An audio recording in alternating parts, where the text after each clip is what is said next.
আসসালামু আলাইকুম। প্রিয় দর্শক, অন্য মঞ্চের আলাপ চাইতায় আপনাদের সকলকে আমন্ত্রণ জানাচ্ছি। এবার ভারত বাংলাদেশ সম্পর্ক নিয়ে সরব হলেন শেখ হাসিনা।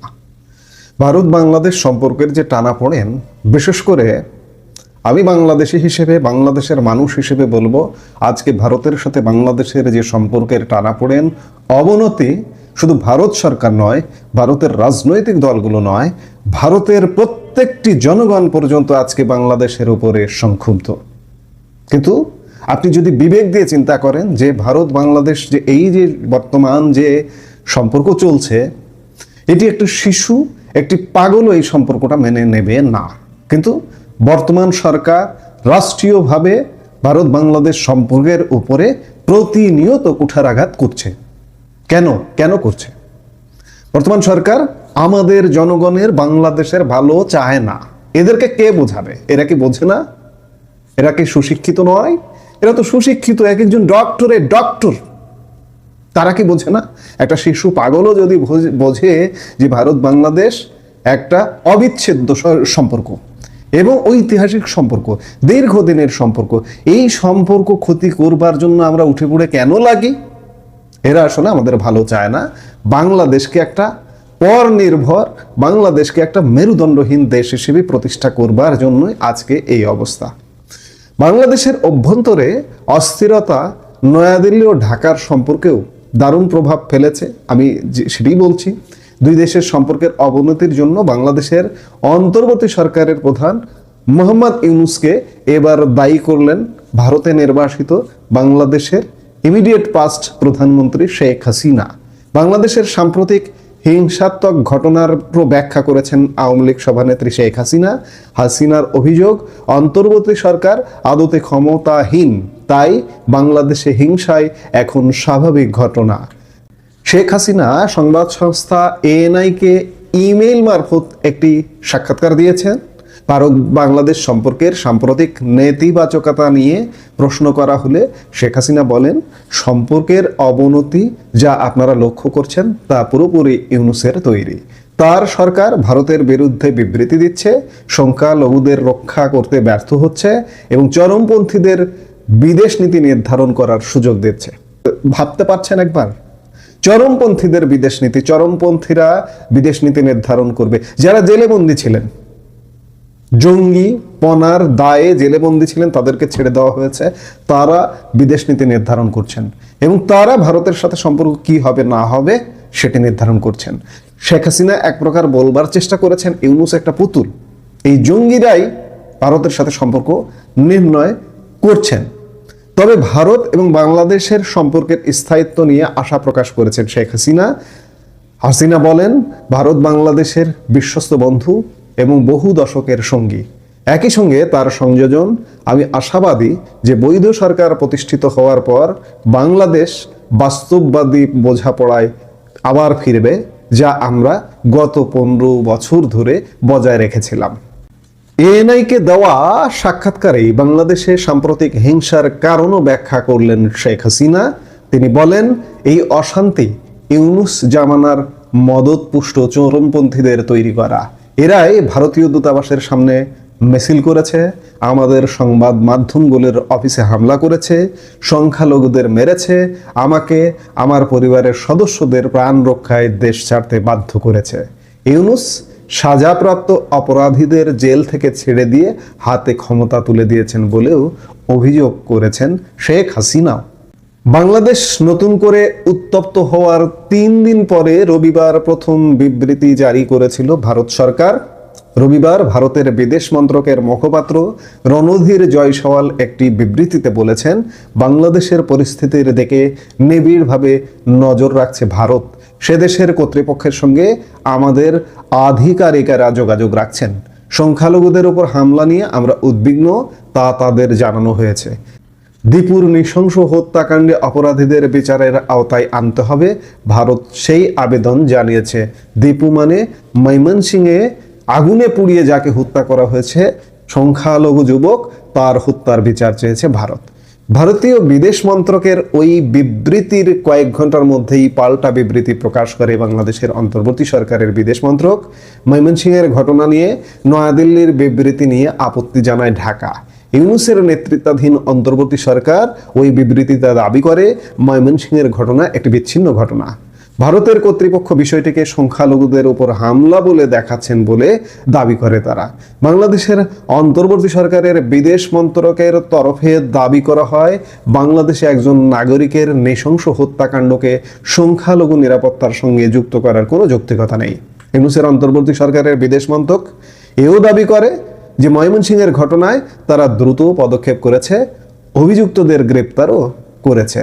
আর এই প্রেক্ষাপটেই বাংলাদেশের ইমিডিয়েট পাস্ট প্রধানমন্ত্রী, নির্বাসিত প্রধানমন্ত্রী শেখ হাসিনা ভারত বাংলাদেশ সম্পর্কের ব্যাখ্যা করলেন এবং এই সব কিছুর হোতা ইউনূসকেই আখ্যায়িত করলেন, আখ্যা দিলেন এবং ইউনূসকে পুতুল বললেন।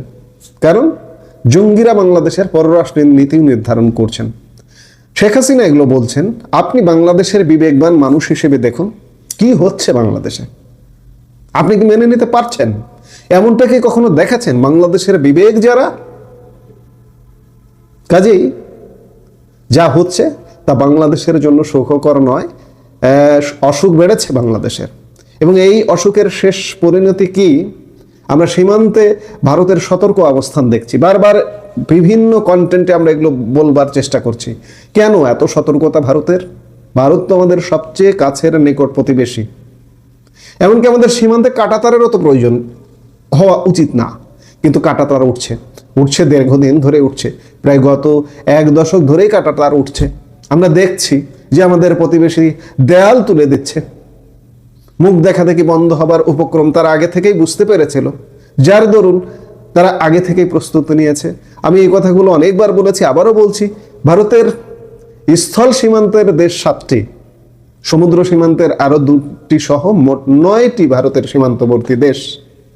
এই স্থল সীমান্তের অনেক দেশে, নেপাল, ভুটান, এসব দেশে তো কাঁটাতারের বেড়া ওঠেনি, কিন্তু আমাদের কেন বেড়া উঠতে হয়?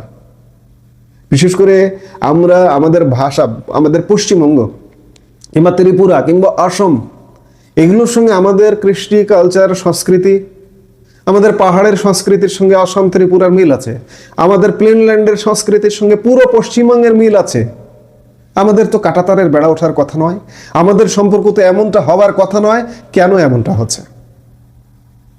কেন এমনটা হচ্ছে তারই ব্যাখ্যা দিলেন শেখ হাসিনা এবং বাংলাদেশের জনগণের, যেহেতু বাংলাদেশের জনগণের দেশ, জনগণের ক্ষমতায় রাষ্ট্র পরিচালকরা রাষ্ট্র চালায়।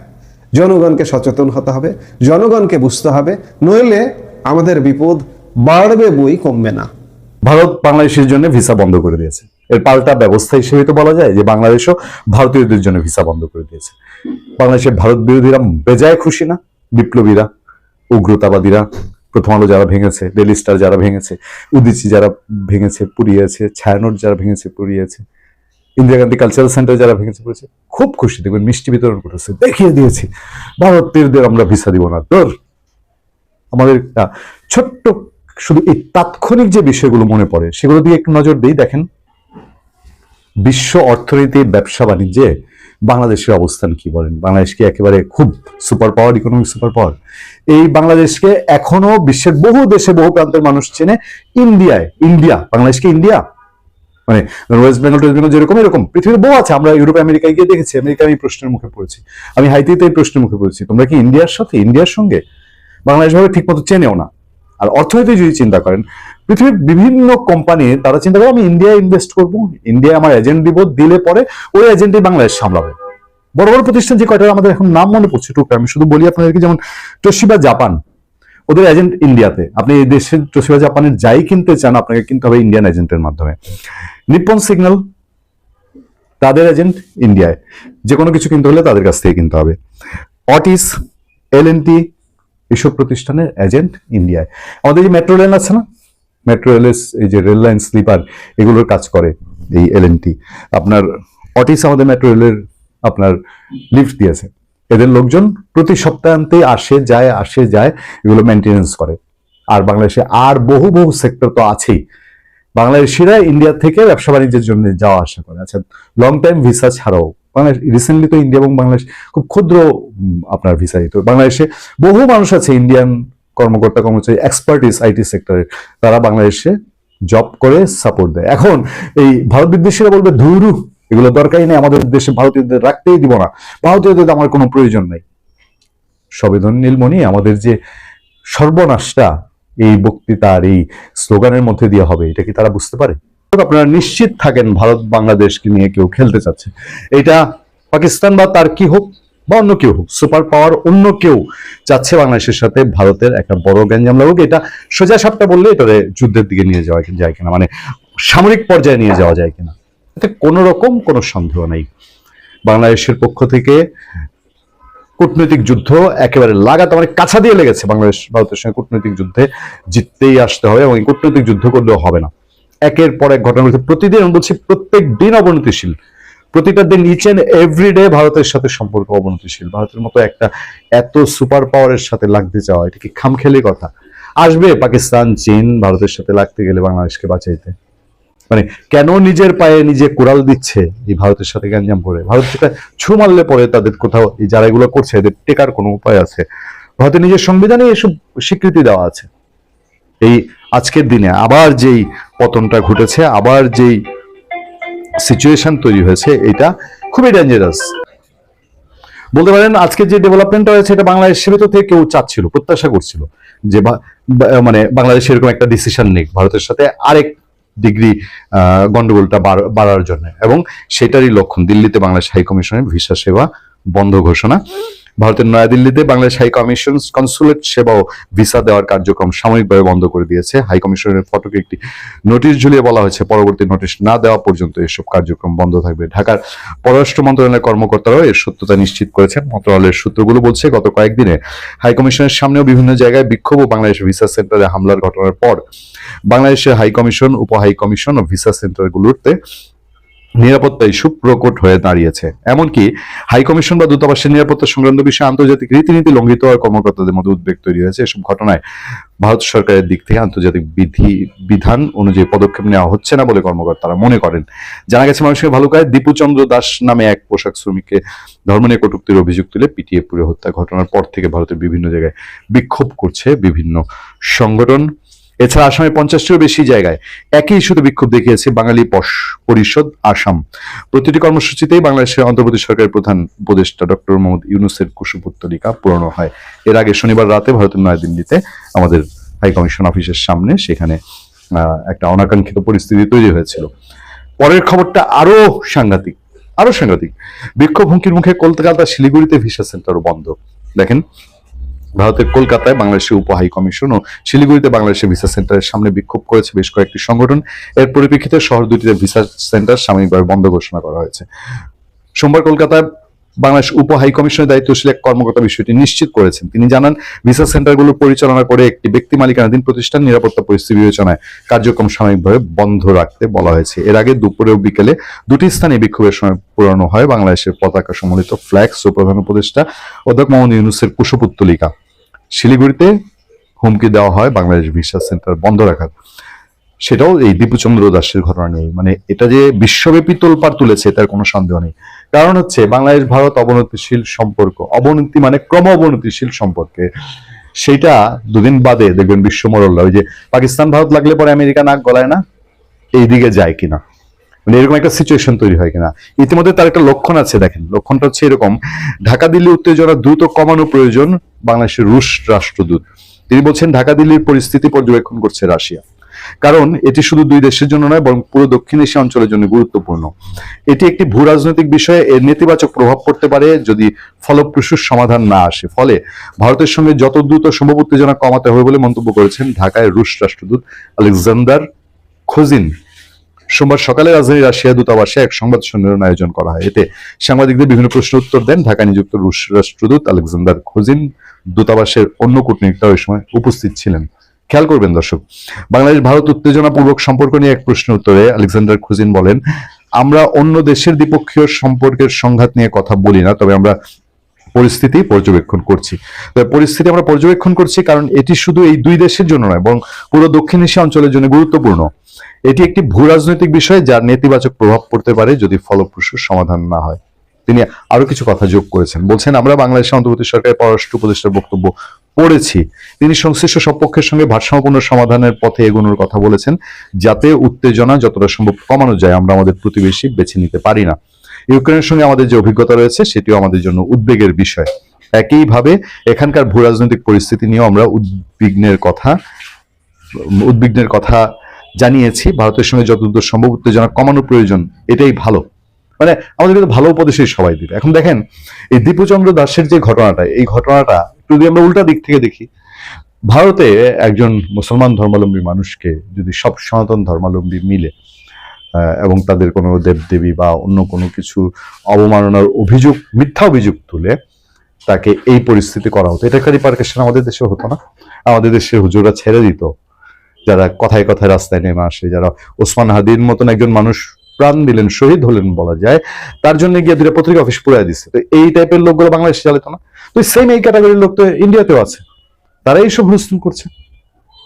আপনাদের মনে করিয়ে দিই একটা কথা, এই এনসিপির নাহিদ মাহফুজ আলম, এনসিপির বলছি, সাবেক উপদেষ্টা মাহফুজ আলম কয়েকদিন আগে একটা কথা বলছে না, যে রাজনৈতিক দলগুলোর সব সাম্প্রদায়িক দাঙ্গা লাগানোর জন্য একেবারে কাছা দিয়ে মাথায় গামছা পরে নেমেছে, ওই টাইপের একটা কথা বলেছিল, মনে আছে? এর সাথে কি কোনো মিল পাচ্ছেন আপনার পরিস্থিতির? বাংলাদেশের যে রাজনীতি, অভ্যন্তরীণ রাজনীতি এবং এই রাজনীতিকে ঘিরে যে অস্থিরতা, এটি নয়াদিল্লি এবং ঢাকার সম্পর্কে প্রভাব ফেলেছে, এটি আমরা সবাই বুঝতে পারছি। এটি নিয়ে কথা বলেছেন ভারতে নির্বাসিত সাবেক প্রধানমন্ত্রী, আওয়ামী লীগ সভাপতি শেখ হাসিনা। তিনি বাংলাদেশে সংঘটিত সাম্প্রতিক যে হিংসাত্মক ঘটনা ঘটেছে এটি এবং এর পেছনের কারণ এটি ব্যাখ্যা করেছেন তার মতো করে। তার মতে অন্তর্বর্তী সরকারের অযোগ্যতার কারণেই বাংলাদেশে হিংসাই এখন স্বাভাবিক ঘটনা হয়ে উঠেছে। দুই দেশের সম্পর্কের অবনতির জন্য তিনি অন্তর্বর্তী সরকারের প্রধান উপদেষ্টা মোহাম্মদ ইউনূসকে দায়ী করেছেন। এই কথাগুলো তিনি বলেছেন ভারতের সংবাদ সংস্থা এএনআই-কে ইমেইলে দেওয়া এক সাক্ষাৎকারে, এবং এই সাক্ষাৎকারের উপর ভিত্তি করে আনন্দবাজার পত্রিকা কলকাতার তারা এই সংবাদটি ছেপেছে। ভারত বাংলাদেশ সম্পর্কের সাম্প্রতিক নেতিবাচক যে সম্পর্ক বা নেতিবাচকতা, এটি নিয়ে শেখ হাসিনা বলেছেন সম্পর্কের অবনতি পুরোপুরি ইউনূসের তৈরি। ইউনূস সরকার ভারতের বিরুদ্ধে বিবৃতি দিচ্ছে, সংখ্যালঘুদের রক্ষা করতে ব্যর্থ হচ্ছে এবং চরমপন্থীদের বিদেশ নীতি নির্ধারণ করার সুযোগ দিচ্ছে। শেখ হাসিনা বলেছেন ইউনূসের মদতপুষ্ট চরমপন্থীরাই ভারতীয় দূতাবাসের সামনে মিছিল করেছে, আমাদের সংবাদপত্রগুলোর অফিসে হামলা করেছে, প্রথম আলো ডেইলি স্টারের কথা নিশ্চয়ই তিনি বুঝিয়েছেন, সংখ্যালঘুদের মেরেছে, আমাকে আমার পরিবারের সদস্যদের প্রাণ রক্ষায় দেশ ছাড়তে বাধ্য করেছে। দর্শক, এই ঘটনাগুলো আমরা জানি, তারপরও তিনি যখন বলেন বাংলাদেশের বিষয় নিয়ে এটি আলোচনায় রাখা দরকার, এ কারণেই তাহলে আমরা রাজনীতির করণীয়টি আসলে বুঝতে পারবো। ইউনূস সাজাপ্রাপ্ত অপরাধীদের জেল থেকে ছেড়ে দিয়ে হাতে ক্ষমতা তুলে দিয়েছেন বলেও অভিযোগ করেছেন শেখ হাসিনা। তিনি বলেন ভারত বাংলাদেশের বিশ্বস্ত বন্ধু এবং বহু দশকের সঙ্গী। বৈধ সরকার প্রতিষ্ঠিত হলে বাংলাদেশ ভারতের সঙ্গে বাস্তববাদী বোঝাপড়ার রাস্তায় ফিরবে। এটি তার প্রত্যাশা যে আগামীতে যে নির্বাচন যদি হয়, নির্বাচনে যেই দলই বিজয়ী হয়ে আসুক না কেন, তিনি প্রত্যাশা করেন সেই দলের সঙ্গে ভারতের সম্পর্ক স্বাভাবিক হয়ে যাবে। ভারতের তরফ থেকেই এমন ধারণা পেয়েছি আমরা ইতিপূর্বে, তারা বলেছে নির্বাচিত সরকারের সঙ্গে তারা কাজ করবে। যাই হোক, এদিকে গতকাল রবিবার ভারতের পররাষ্ট্র মন্ত্রণালয়ের মুখপাত্র রণধীর জয়সওয়াল এক বিবৃতিতে বলেছেন বাংলাদেশের পরিস্থিতির দিকে তারা নিবিড়ভাবে নজর রাখছে। বাংলাদেশের কর্তৃপক্ষের সঙ্গে যোগাযোগ রেখে চলেছেন ভারতের সংশ্লিষ্ট দায়িত্বপ্রাপ্তরা। সংখ্যালঘুদের উপর যে হামলা হয়েছে এটিতে তারা উদ্বেগ জানিয়ে, মানে ময়মনসিংহের যে ঘটনা, দীপুর নৃশংস হত্যাকাণ্ডে অপরাধীদের বিচারের আওতায় আনার দাবিও জানিয়েছে ভারত। দিল্লির এই বিবৃতির কয়েক ঘন্টার মধ্যেই আমরা দেখেছি পাল্টা বিবৃতি দিয়েছে আমাদের পররাষ্ট্র মন্ত্রণালয়। আমাদের পররাষ্ট্র উপদেষ্টা তৌহিদ হোসেন সাংবাদিকদের সঙ্গে ব্রিফিংয়ে এইসব নিয়ে কথা বলেছেন। ময়মনসিংহের ঘটনায় নয়াদিল্লির দেওয়া বিবৃতি নিয়ে আপত্তি জানিয়েছে ঢাকা, মানে আমাদের পররাষ্ট্র মন্ত্রণালয়। এতে তারা বলেছে ভারতীয় কর্তৃপক্ষ বিষয়টিকে সংখ্যালঘুদের উপর হামলা বলছেন, আসলে এটি একটি বিচ্ছিন্ন ঘটনা। ময়মনসিংহের ঘটনায় সরকার দ্রুত পদক্ষেপ নিয়েছে বলছেন তৌহিদ হোসেন। তিনি বলেছেন ইতিমধ্যে অভিযুক্তদের গ্রেফতারও করা হয়েছে, সরকার গ্রেফতার করেছে। কিন্তু ঘটনা জটিল হয়েছে অন্য একটি ঘটনায়। দিল্লিতে বাংলাদেশ হাই কমিশনের সামনে এসে 20-25 জন বা 25-30 জন ভারতীয় বাংলাদেশ বিরোধী স্লোগান দিয়েছে। হাই কমিশনের সামনে এসে নানান হুমকি ধুমকিও তারা দিয়েছে বলে গণমাধ্যম সূত্রে জানা গেছে। এটি নিয়েও তৌহিদ হোসেন কথা বলেছেন। আমার প্রশ্ন হলো যে দিল্লিতে কূটনৈতিক এলাকার ভেতরে যেখানে বাংলাদেশ হাই কমিশন অবস্থিত, সেটা তো খুব নিরাপদ স্থান বলে আমরা জানি। চাণক্যপুরী অনেকগুলো ডিপ্লোম্যাটিক ব্লক পেরিয়ে বাংলাদেশ হাই কমিশন, তার অফিস সেখানে এরকম একটি সেন্সিটিভ জায়গায়, এরকম একটি নিরাপত্তা বলয়ে বেষ্টিত জায়গায় কিভাবে হিন্দু চরমপন্থীরা হাই কমিশনের সামনে পর্যন্ত আসতে পারল? এই প্রশ্নটা তৌহিদ হোসেন তুলেছেন। বলেছেন তার মানে তাদের আসতে দেওয়া হয়েছে, এটা মোটেই প্রত্যাশিত নয়। আসতে দেওয়া হয়েছে মানে সরকারের তরফ থেকে বা কোনো সংশ্লিষ্ট কর্তৃপক্ষের তরফ থেকে তারা এই অনুমোদনটুকু পেয়েছে, কিন্তু এটি হবার কথা নয়। কিন্তু এটি নিয়ে যখন অভিযোগ তুলেছেন, এর জবাব আবার দিয়েছেন রণধীর জয়সওয়াল। তিনি আমাদের পররাষ্ট্র উপদেষ্টার এই বক্তব্যকে স্বীকার করেননি, অভিযোগকে স্বীকার করেননি, বরং বাংলাদেশের কিছু গণমাধ্যমে এই ঘটনা নিয়ে বিভ্রান্তিকর প্রচার চালানোর অভিযোগ তুলেছেন। জয়সওয়াল বলেছেন ভিয়েনা কনভেনশন অনুযায়ী ভারত বিদেশি মিশন এবং দূতাবাসের নিরাপত্তা নিশ্চিত করতে অঙ্গীকারাবদ্ধ। এটি তো আমরা জানি, এটি সকল দেশের জন্যই এটি প্রযোজ্য। কিন্তু তাহলে ঘটনাটা কি ঘটলো? জয়সওয়ালের ভাষায় ঘটনাটি হলো প্রায় 20-25 জন যুবক বাংলাদেশ হাই কমিশনের সামনে জড়ো হয়ে ময়মনসিংহে দীপুচন্দ্র দাসের নির্মম হত্যার প্রতিবাদে স্লোগান দিয়েছেন। প্রশ্ন হলো যে ভিয়েনা কনভেনশন মানতে গেলে এই পর্যন্ত তাদের পৌঁছানোর কথা নয়, যেটি জয়সওয়াল নিজে বলেছেন। এটির ব্যত্যয় ঘটলো কেন সেটি আসলে খতিয়ে দেখা দরকার। আসলে যে যাই বলুন না কেন, প্রকৃত বাস্তবতা হলো প্রতিবেশী দুই দেশের সম্পর্ক এখন একেবারে তলানিতে। গত কয়েক মাসে দুই দেশেই হাই কমিশনারদের তলব পাল্টা তলবের ঘটনা ঘটেছে, আমরা এটি দেখেছি।